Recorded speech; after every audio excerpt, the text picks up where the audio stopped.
Olá, turma. Hoje é 2 de abril, certo? São exatamente 4h40 da tarde, então boa tarde, tá? A gente vai iniciar aqui o nosso novo conteúdo, tá? Que é volumetria de precipitação, tá bom? Então eu vou disponibilizar para vocês um material, tá, sobre volumetria de precipitação, um documento mesmo, um material de estudo, certo? Para vocês, né, reforçarem, estudarem, e também essa videoaula aqui para ajudar vocês, tá bom? Então, pessoal, a volumetria de precipitação, ela envolve reações onde há a formação de compostos pouco solúveis, tá bom? Envolve reações onde há a formação de compostos pouco solúveis. O que são compostos pouco solúveis? Compostos pouco solúveis nada mais são do que precipitados, certo? Que a gente chama de PPT. São precipitados. Então, é aquilo que não se solubiliza na solução. É aquele sal que fica no fundo do recipiente, quando você deixa aquele recipiente em repouso por um certo tempo e o sal se deposita no fundo do recipiente, né? Então, aquilo dali é o precipitado, tá bom? Então, a volumetria de precipitação ela é usada para a determinação de haletos e íons metálicos, certo? Essas reações, tá? As reações em volumetria de precipitação, elas devem se completar em um tempo relativamente curto, ou seja, devem ser reações rápidas, né, tá? E deve oferecer condições para uma conveniente sinalização do ponto final. A gente vai ver isso, né, esse último tópico aqui a gente vai ver mais na frente. Tá bom? Então, quando a gente fala de volumetria de precipitação, se envolve a formação de compostos pouco solúveis, tá? A gente tem que lembrar do conceito da constante de produto de solubilidade, tá? Porque se na minha volumetria de precipitação, né, então, envolve a reação, né, lembra, né, que isso é uma titulação, eu vou ter o titulante e vou ter um titulado. Aí o titulante está sendo adicionado, está lentamente no titulado e vai reagindo. Aí ele vai reagindo com o titulado e vai formando esse composto que não é solúvel, ou seja, ele deposita no fundo um sal. Esse precipitado vai liberar íons em solução. Então, esse precipitado que é formado na volumetria de precipitação, ele libera íons para a solução e esses íons entram em equilíbrio com o precipitado. Esses íons entram em equilíbrio com o precipitado, certo? Então, por exemplo, tá? Se eu tenho a formação de AgBr, o AgBr libera os seus íons constituintes na solução, Ag mais e Br menos, e entra em equilíbrio com a AgBr. Se é um equilíbrio, observe que é uma dupla seta. Essa dupla seta indica que a reação tanto está indo em direção dos reagentes para os produtos, ou seja, está indo da esquerda para a direita, como também ela está acontecendo da direita para a esquerda dos produtos para os reagentes. Então é simultâneo, ida e volta simultâneo. Isso é um equilíbrio. Ou seja, eu tenho, olha só, AgBr, esse Szinho indica que ele é sólido, ou seja, indica que ele é um precipitado. Então eu tenho o meu AgBr sólido se transformando em íons, eu tenho íons se transformando em AgBr sólido. Tá bom? Então olha só o que é que diz essa frase. Quando há a formação de um sólido iônico pouco solúvel em água, estabelece-se um equilíbrio entre os íons em solução e o sólido. É justamente isso que está acontecendo para a AgBr. Né? Se eu tenho uma formação de um sólido iônico pouco solúvel em água, no caso a AgBr, estabelece um equilíbrio entre os íons, os seus íons constituintes em solução, Ag mais e Br menos, e o sólido, AgBr. Tá bom? Como que eu calculo, então, se existe um equilíbrio, eu vou ter uma constante de equilíbrio. E essa constante de equilíbrio é chamada de constante de equilíbrio do produto de solubilidade, que é o KPS, certo? O PS significa produto de solubilidade, tá? Por que do produto de solubilidade? Porque todo equilíbrio que envolve um sólido iônico pouco solúvel, ou seja, um precipitado, com seus íons em solução, né? Todo equilíbrio dessa forma tá? A constante do produto de solubilidade. E como que eu calculo essa constante? Lembra, toda constante de equilíbrio ela é obtida, né, pegando o produto das concentrações dos produtos dividido pelos reagentes. Nesse caso, olha só, o KPS vai ser igual à concentração do Ag+, vezes a concentração do Br-, certo? E observe que eu não divido pela concentração do AgBr sólido. Eu não divido isso daqui pela concentração do AgBr sólido. Por quê? Porque o AgBr é um sólido puro. E eu já falei aqui nas aulas passadas que existe uma regra que diz que sólidos e líquidos puros não configuram ou não entram nas equações dos produtos das constantes de equilíbrio. Tá? Sólidos e líquidos puros não configuram as equações da constante de equilíbrio. Por isso que o KPS vai ser só igual à concentração de Ag+, vezes a concentração do Br-. E o KPS vai ser igual a 5 vezes 10 a menos 3 para o AgBr. Para esse equilíbrio da AgBr, o KPS é 5 vezes 10 a menos 3, tá bom? Então, tá? Esse valor de KPS, minha gente, é exclusivo do equilíbrio para o AgBr. 5 vezes 10 a menos 3 é exclusivo do AgBr para uma determinada temperatura, que aqui eu acredito que, se eu não me engano, esse valor aqui deve ser para a temperatura de 25 graus Celsius. Tá bom? Agora, se eu tenho esse outro equilíbrio, olha só, Ag2Cl2 sólidos transformando em Ag2 mais 2Cl-. Como é que vai ficar a constante? O KPS vai ser a concentração da Ag2 vezes a concentração do Cl- ao quadrado. Observe que a concentração do Cl- está ao quadrado. Por quê? Porque eu tenho que elevar aqui, ó, por esse ao quadrado é por causa que o Cl- ele tem um índice 2 aqui no seu equilíbrio. Tá?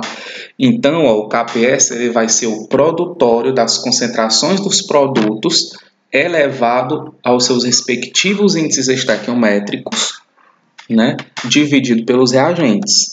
No caso do Ag2Cl2, ó, vai ser igual a concentração do Ag2+, elevada ao seu coeficiente estequiométrico aqui, que é 1, então ele está elevado aqui a 1, ó, fica subentendido, vezes a concentração do Cl- elevado ao seu coeficiente estequiométrico, que aqui é 2, então é elevado a 2.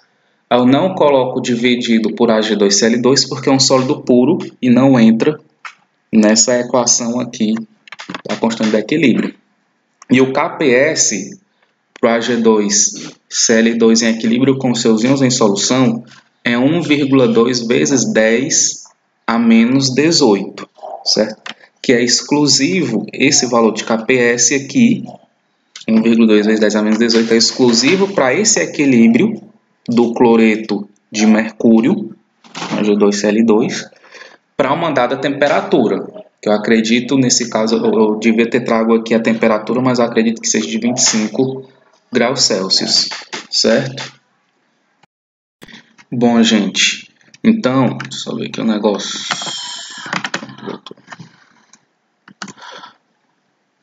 Bom, gente, então observe, minha gente, ó, o valor extremamente pequeno dessas constantes de equilíbrio, certo?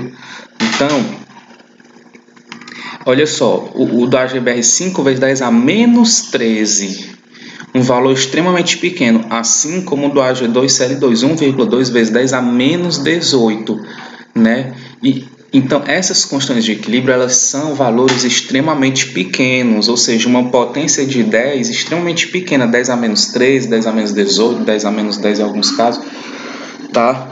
Isso quer dizer que a liberação de íons para a solução, tá? Ela é muito pouca, certo? Eu libero poucos íons para a solução. Essa constante muito pequena quer dizer que esse equilíbrio está praticamente nos reagentes. Eu tenho muito mais sólido, eu tenho muito mais precipitado do que íons em solução, tá bom? É isso que o valor extremamente pequeno do KPS significa, que eu tenho muito mais precipitado do que íons em solução que é liberado, tá bom? Que essa ionização, dissociação, aliás, uma dissociação desses sais pouco solúveis, ela é muito pouca, essa dissociação é muito pouca, tá bom? E quanto menor o valor do Kps, menor a solubilidade do precipitado, minha gente. Ou seja, quanto menor o valor do Kps, menor a solubilidade do precipitado. Observe aqui, ó, no AgBr e do Ag2Cl2. O Ag2Cl2, que é o cloreto de mercúrio 2, apresenta um Kps bem menor do que o brometo de prata. Kps do cloreto de mercúrio 2 é bem menor do que o brometo de prata. Isso quer dizer que o cloreto de mercúrio 2 ele é ainda menos solúvel do que o brometo de prata. Tá bom? Ainda menos solúvel. Então, quanto menor o Kps, menor a solubilidade do precipitado. O fato de eu dizer que ele é menos solúvel é que ele tende a ficar mais na forma de sal precipitado do que de íons em solução. Tá bom? Observe então esses três precipitados que podem ser formados numa titulação: iodeto de prata, brometo de prata, cloreto de prata. Todos eles liberam íons, os seus íons constituintes em solução. Observe os seus Kps. Desses três sais pouco solúveis, quem é o menos solúvel? O menos solúvel vai ser o iodeto de prata. Tá? O menos solúvel vai ser o iodeto de prata, porque ele possui o menor Kps. Depois do iodeto de prata, vai ser o brometo de prata e, por fim, o cloreto de prata. O que é que isso indica, minha gente? Isso é muito importante, porque ele não diz, né, quando tem uma mistura de íons em solução. Tá? Por exemplo, se eu tiver uma solução, se eu tiver uma solução que contém uma mistura de íons, de iodeto, que é esse menos, brometo e cloreto. Então eu tenho aqui uma solução que tem iodetos, que tem brometos e tem cloretos dentro dela. E eu estou titulando essa solução com uma solução padrão que contém prata, Ag+. Aí eu estou adicionando prata lentamente, né? Que é a minha solução padrão de prata, o meu titulante, né? Estou adicionando lentamente nessa solução que tem uma mistura desses íons. A prata vai reagir com esses íons, formando sais de prata com esses íons. Mas eu pergunto, dos três íons, iodeto, brometo e cloreto que está naquela minha solução, quem vai reagir preferencialmente com a prata? Quem vai reagir preferencialmente com a prata vai ser o iodeto. Por quê? Porque o sal de prata que é formado, né, com o iodeto, ele apresenta um menor Kps comparado com os outros dois sais de prata. Então, menor Kps. Isso quer dizer, então, que se eu tiver uma mistura de iodeto, brometo e cloreto, o iodeto reage preferencialmente com a prata, formando iodeto de prata. Está formando iodeto de prata e precipita na forma de iodeto de prata. Só depois que todo o iodeto acabar, é que a prata, e aí eu continuo adicionando prata. Depois que todo o iodeto acaba, que eu continuo adicionando prata, aí a prata agora vai reagir preferencialmente com os íons brometos. Porque depois do iodeto, né, o sal com brometo, o sal de prata com brometo, que é o brometo de prata, é o que vai ter o segundo menor Kps. Então, depois, reage com brometo. E só depois que todo o brometo acabe, se eu continuar adicionando prata, a prata agora reage com o cloreto. Tá bom? Então, o valor de Kps, ele me indica, certo? Isso, né? Isso, minha gente, se chama de precipitação fracionada. Quando tem uma mistura de ânions, e esses ânions eles são separados um do outro porque um precipita primeiro do que o outro, isso é chamado de precipitação fracionada. E aquele que vai precipitar primeiro é aquele que forma um sal menos solúvel. E o sal menos solúvel é o que apresenta o menor KPS. O menor KPS, tá bom? Certo? Isso se chama precipitação fracionada. Isso é a base da volumetria de precipitação, tá bom? A base da volumetria de precipitação. Bom, então, gente, na volumetria de precipitação, que envolve a formação de precipitados, o método argentimétrico, os métodos argentimétricos, eles são os mais famosos na volumetria de precipitação e são os mais utilizados, tá? São os mais utilizados. O que é que são os métodos argentimétricos? Os métodos argentimétricos são aqueles que empregam solução padrão de nitrato de prata. Tá? Os métodos argentimétricos são aqueles que empregam solução padrão de nitrato de prata para a determinação de haletos e outros ânions que formam sais pouco solúveis com a prata. Ou seja, os métodos argentimétricos são aqueles que utilizam solução padrão de nitrato de prata. Certo? O titulante é nitrato de prata, sempre. Nos métodos argentimétricos, sempre a solução padrão, o titulante é nitrato de prata. Tá? Ele é utilizado para a determinação de haletos e outros ânions que formam sais pouco solúveis com a prata. E aí, minha gente, os métodos argentimétricos, eles podem ser diretos, certo? Quando é que eu tenho um método argentimétrico direto? Quando eu tenho a titulação direta da solução com o analito de interesse até o ponto final. Lembre que toda titulação, certo? Eu vou titular um analito, né, de interesse. Lembre que o ponto final eu titulo até o ponto final, que é o ponto que eu devo pausar a titulação. Tá bom? Eu titulo até o ponto final, que é o ponto que eu tenho que pausar a titulação. Nos métodos argentimétricos diretos, essa titulação ocorre de forma direta, tá bom? Nos diretos, essa titulação ocorre de forma direta, ou seja, eu tenho uma solução que contém um analito de interesse e eu vou adicionar de forma direta nele a solução padrão de nitrato de prata e vou parar essa titulação só no ponto final. Beleza. Mas eu tenho os métodos argentimétricos. Exemplo dos métodos diretos, eu tenho o método de Moll e o método de Fajans. Tá bom? O método de Moll e o método de Fajans são exemplos de método argentimétrico direto. Os indiretos, minha gente, certo? Os indiretos consistem de eu adicionar solução padrão de nitrato de prata em excesso. Uma parte do nitrato de prata que eu adicionei vai reagir completamente com o analito. Então, o analito reage completamente com o nitrato de prata que eu adicionei em excesso. E o restante do nitrato de prata que sobrou, que não reagiu, eu titulo como uma solução padrão auxiliar. Ou seja, os métodos argentimétricos indiretos utilizam uma solução padrão auxiliar para determinar o excesso medido de AgNO3.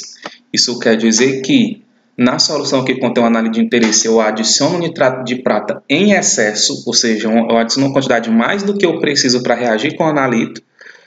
Aí o analito reage completamente, consome uma parte do nitrato de prata e a outra parte que sobra, que é o excesso, eu titulo com a solução padrão auxiliar. Tá bom? Esse método é um exemplo do método argentimétrico indireto é o método de Voillard. Tá bom? Método de Voillard. Então vamos falar do método de Moll. Primeiro, o método de Moll é utilizado para a determinação de cloretos e brometos. Tá bom? Então ele utiliza uma solução de cromato de potássio como indicador. Como é que ocorre, né? Quais são as reações dos métodos argentimétricos ou do método de Moll? Qual é a reação do método de Moll? Então, a minha solução contém cloreto ou brometo, tá? E ela também vai conter, deixa eu colocar aqui, ó, na minha solução, vou ter cloreto ou brometo, né, que são os meus analitos, pode ser cloreto ou brometo.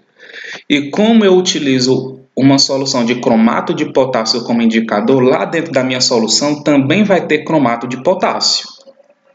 Então, lá dentro tem tanto o meu analito, que pode ser um desses dois, como pode ser cromato de como também tem cromato de potássio. De novo, no método de Moore, na minha solução, tanto vai ter um desses dois analitos, cloreto ou brometo, como também vai ter cromato de potássio. O que é que acontece? Eu começo a adicionar nitrato de prata lentamente, certo? Eu vou adicionando nitrato de prata. Aí o nitrato de prata ele vai reagindo preferencialmente com o meu analito, que é o cloreto ou brometo, certo? O nitrato de prata reage preferencialmente com o analito.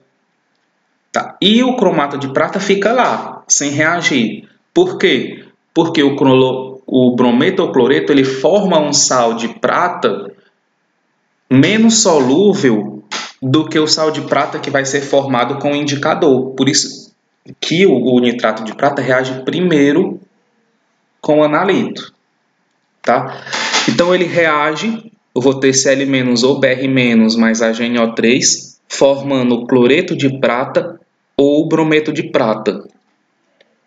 Tá bom? Se eu tiver cloreto lá dentro, eu vou formar cloreto de prata. Se eu tiver brometo lá dentro, eu vou formar brometo de prata e vou liberar o ânion NO3-. Tá bom? Que é o nitrato. Libera o ânion nitrato. O cloreto de prata, ele é um sal branco, é um precipitado branco. O brometo de prata é um precipitado branco amarelado. Tá bom? Vai ser formado esse precipitado, esses precipitados vão ser formados durante a titulação. Aí, depois que eu vou adicionando nitrato de prata, então depois que todo o analito acabar, quando todo o analito acabar, ou seja, quando todo o analito reagir com o meu nitrato de prata, tá? Quando todo o analito reagir com o nitrato de prata, o primeiro excesso de nitrato de prata, ou seja, a primeira gotinha a mais de nitrato de prata que eu adiciono, reage com o indicador. Tá bom? No método de Moore é isso. Todo analito vai reagir com nitrato de prata e o primeiro excesso de nitrato de prata reage com o indicador, que é o cromato de potássio. E a reação é essa daqui. O cromato de potássio mais 2HNO3 formando o cromato de prata, e o cromato de prata ele vai ter uma coloração de vermelho tijolo mais 2KNO3. Tá bom? Então, tá? Quando o primeiro excesso de HNO3 reage com o indicador formando o cromato de prata, como o cromato de prata possui uma coloração de vermelho tijolo, tá? Ele vai sinalizar o ponto final da titulação, certo? Então, quando eu começo durante a titulação no método de Moore, se eu observar qualquer mudança de coloração para vermelho tijolo, quer dizer que está sendo formado cromato de prata, então ele está sinalizando o ponto final da titulação e eu devo pausar a titulação. Tá certo? Então é isso, o ponto final da titulação no método de Moore ele é sinalizado pela formação de cromato de prata que apresenta uma coloração de vermelho tijolo, essa coloração aqui dessa figura. Tá bom? E ele começa a aparecer devido à reação de HNO3 com o indicador após todo o analito ser consumido, porque o primeiro excesso de nitrato de prata é que reage com o indicador. Tá bom? É isso. Então, bom, limitações do método de Moore. Bom, gente, limitações do método de Moore. Deixa eu só ver aqui quanto tempo a gente já está. 24 minutos, beleza. Então, bom, as limitações do método de Moore, a principal é a faixa de pH da solução sobre análise. A faixa de pH da solução sobre análise deve estar compreendida entre 6,5 e 10,5, tá bom? Então, a solução sobre análise deve estar entre 6,5 e 10,5. Por quê? Porque pH abaixo de 6,5, o indicador perde a eficiência. Lembra que eu tenho uma formação de cromato de prata, tá? Devido ao indicador, tem uma formação de cromato de prata no ponto final. Abaixo de 6,5, cromato de prata reage com íons H+, e ele perde eficiência. Então, ele perde a sua coloração de vermelho tijolo. Tá? Por isso que abaixo de 6,5 ele não serve. E acima de 10,5, quem perde a eficiência é a solução padrão de nitrato de prata, porque a prata do nitrato de prata reage com íons hidroxila, certo? A pH acima de 10,5 ele reage com íons hidroxila e a prata precipita na forma de hidróxido de prata. E aí eu não vou ter prata disponível para reagir com analito. Então, as limitações do método de mol é a faixa de pH que deve estar compreendida a solução, que é entre 6,5 e 10,5. E uma outra limitação é o baixo campo de aplicação, porque ele é utilizado principalmente para a determinação de cloretos e brometos. Tá? Bom, lembrando que o método de mol é um método argentimétrico direto. Tá? Então, vamos falar agora do método de Voillard. O método de Voillard é um método argentimétrico indireto. Tá? Um método argentimétrico indireto. Então, ele é utilizado para a determinação de aletos e outros ânions, vários aletos, cloretos, brometos, iodetos e outros ânions, né, como sulfetos, por exemplo. Tá? E por ele ser um método argentimétrico indireto, no método de Voillard é adicionado um excesso medido de AgNO3 à solução ácida do aleto. Certo? Então, no método de Voillard, eu adiciono um excesso medido de nitrato de prata para reagir com analito, e essa solução deve ser ácida, certo? E o excesso de prata que eu adicionei, né, eu titulo como solução padrão auxiliar de tiocianato de potássio. Tá bom? Então, por isso que o método de Voillard é um método argentimétrico indireto. Por quê? Porque eu adiciono um excesso de prata e a prata em excesso é titulada como a solução padrão auxiliar de tiocianato de potássio. Gente, o método de Voillard, ele diz aqui, tá? O método de Voillard diz aqui que a solução, o excesso de AgNO3 é adicionado à solução do analito, e essa solução ela deve estar ácida, a solução ácida do aleto. Por que ela deve estar ácida? Porque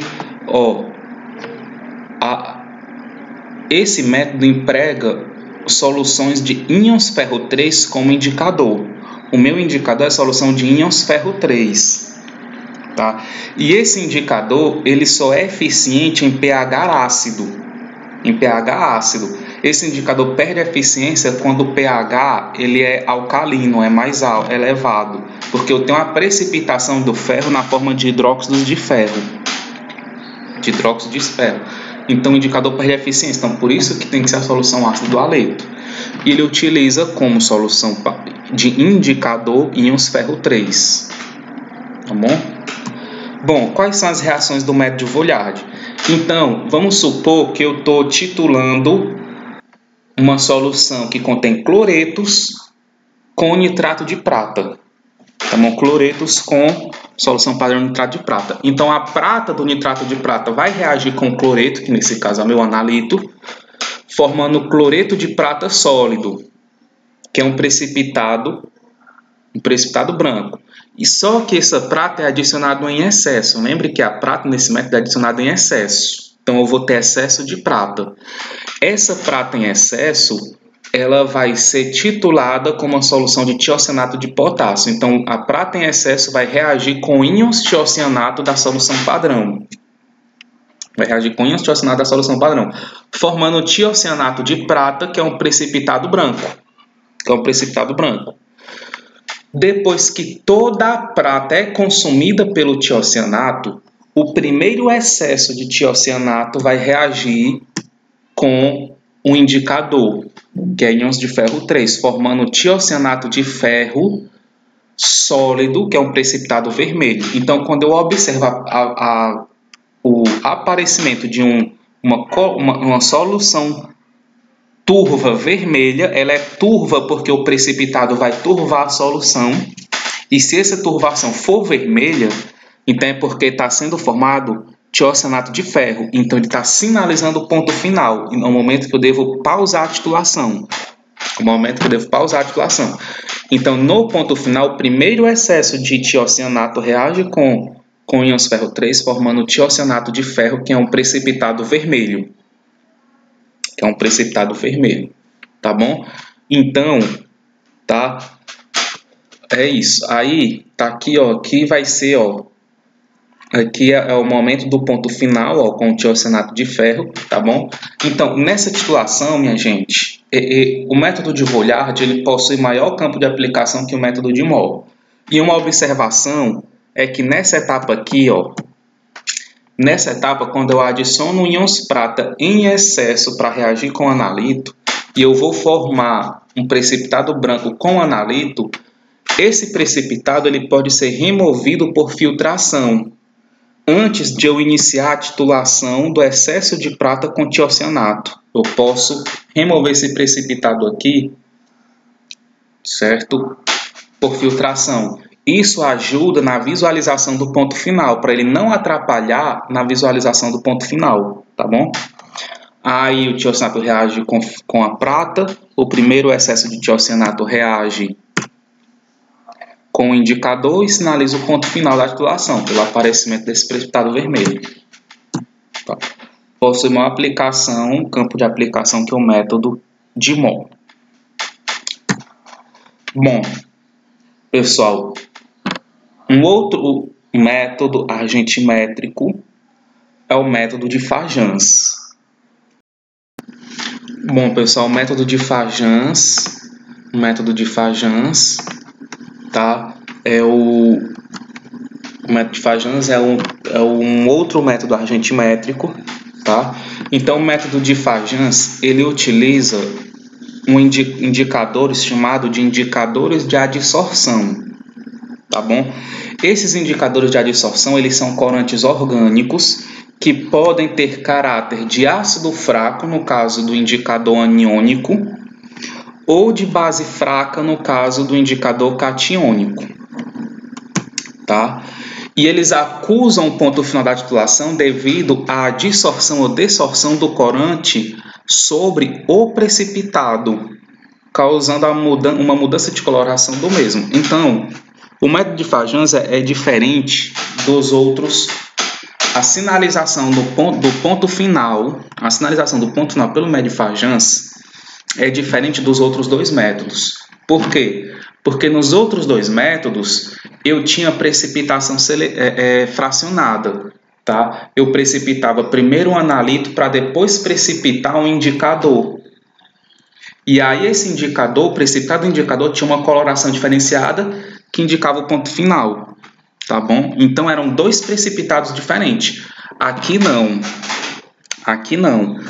Os indicadores de adsorção, eles vão se adsorver, na maior parte das vezes é uma adsorção que ocorre, né? Eles vão se adsorver na superfície do precipitado e eles vão provocar uma mudança de coloração sobre a própria superfície do precipitado, ou seja, a mudança de coloração ocorre sobre o próprio precipitado. Então, não são dois precipitados que são formados, não. É porque o indicador de adsorção é um corante, e depois que o precipitado é formado, esse corante se adsorve na superfície dele, mudando a coloração dele, do próprio precipitado. Tá bom?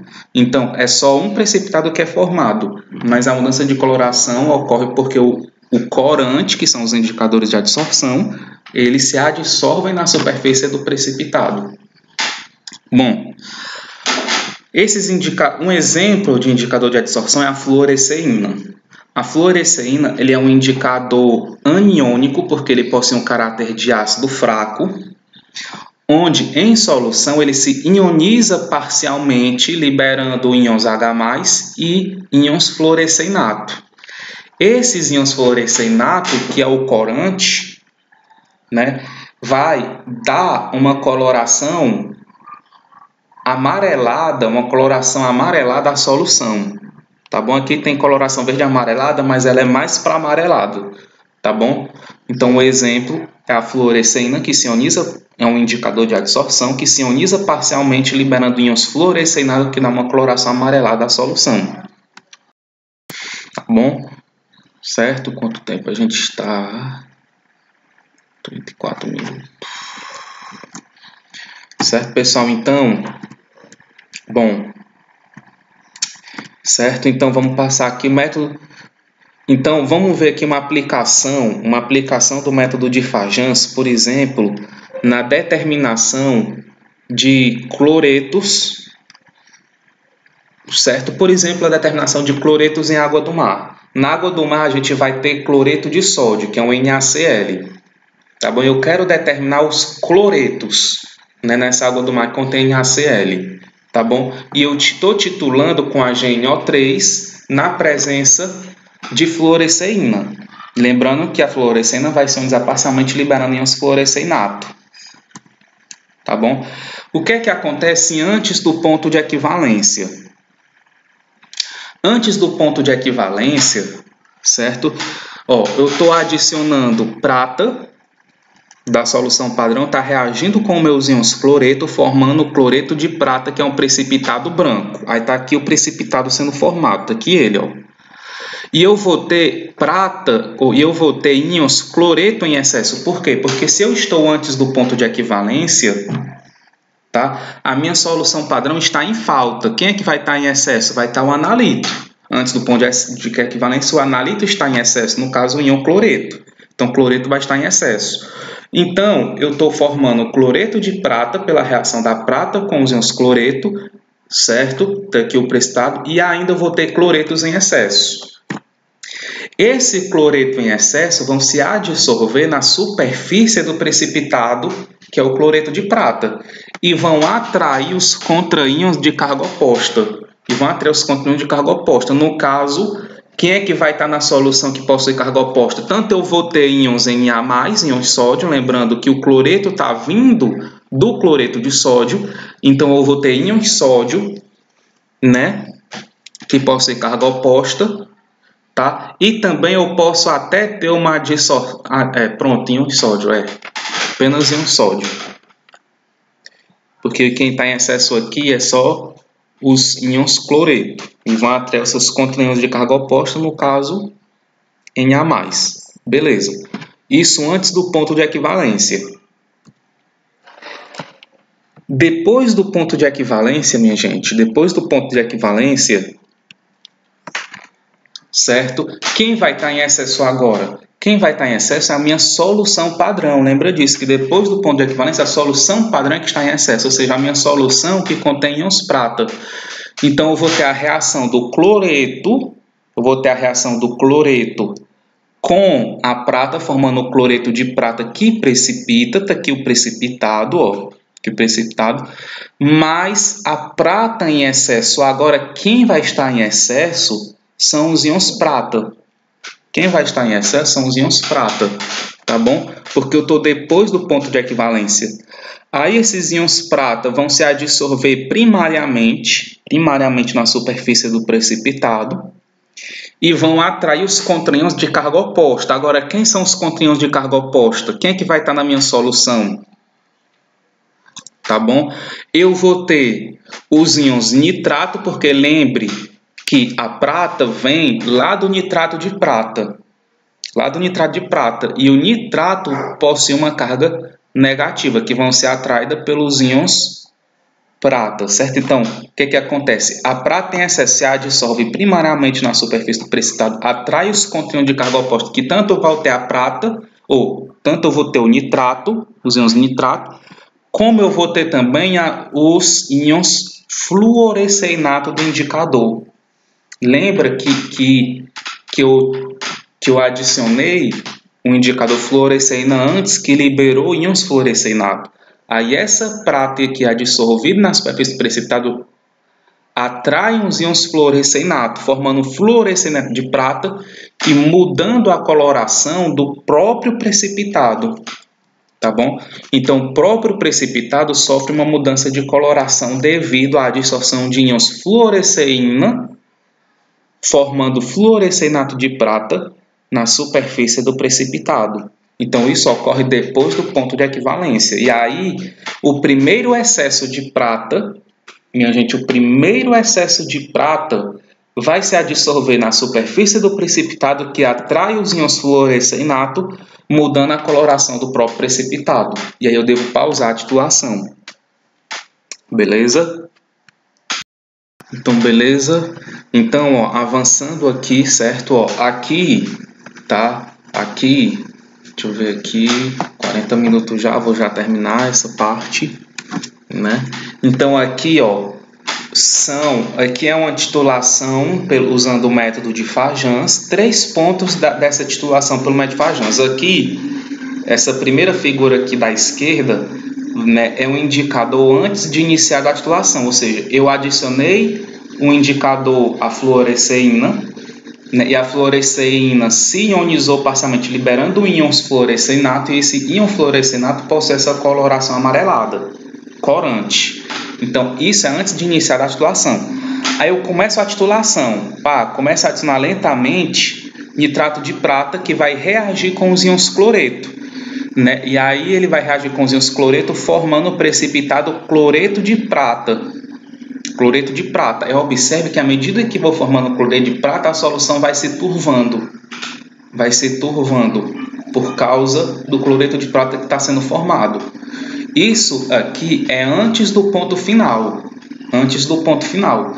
Só que aí, quando o cloreto acaba, eu vou ter o primeiro excesso de prata. Aí o primeiro excesso de prata, né, o primeiro excesso de prata, né, vai ocasionar uma coloração, essa coloração aqui mais ou menos rosa, né, voltado para rosa, indicando o ponto final da titulação. Por quê? Porque os íons prata, o primeiro excesso de íons prata se adsorve na superfície do cloreto de prata e atrai os íons fluoresceinato, formando fluoresceinato de prata, que apresenta essa coloração, né, meio que rosa, tá bom? Meio que rosa, sinalizando o ponto final da titulação. Então aqui que é no ponto final, tá bom? Certo. Então, pessoal, condições para o bom funcionamento dos indicadores de adsorção. Condições para o bom funcionamento dos indicadores de adsorção no método de Fajan. Primeiro, o precipitado formado deve possuir uma área superficial relativamente grande. Por quê? O precipitado formado, no caso lá, né, no exemplo que a gente deu, cloreto de prata, ou se for um outro analito que não cloreto, né, vai formar um outro sal de prata, esse precipitado deve ter uma área superficial relativamente grande, que é para ele promover a adsorção do indicador na sua superfície. Tá?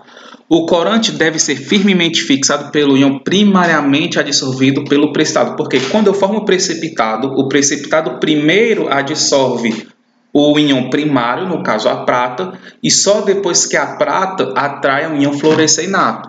Então é importante que a prata seja firmemente fixada pelo precipitado e depois que ele atraia, né, para ele poder atrair os íons fluoresceinato, que deve também ser firmemente fixado pela prata.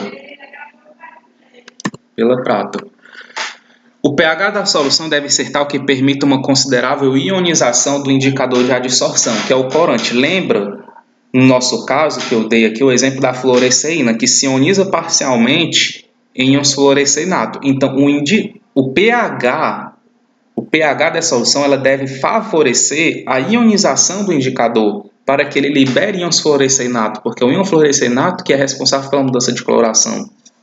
Beleza? Bom, então, quanto aos métodos da volumetria de precipitação é isso. A gente vai falar agora da curva de titulação, tá? Que eu vou fazer um outro vídeo, porque esse vídeo aqui ele já está com 44 minutos, então já nem sei se vai dar para colocar no YouTube, né? Vou tentar, certo? Mas, né, eu vou pausar para a gente finalizar a falar da curva de titulação num outro vídeo.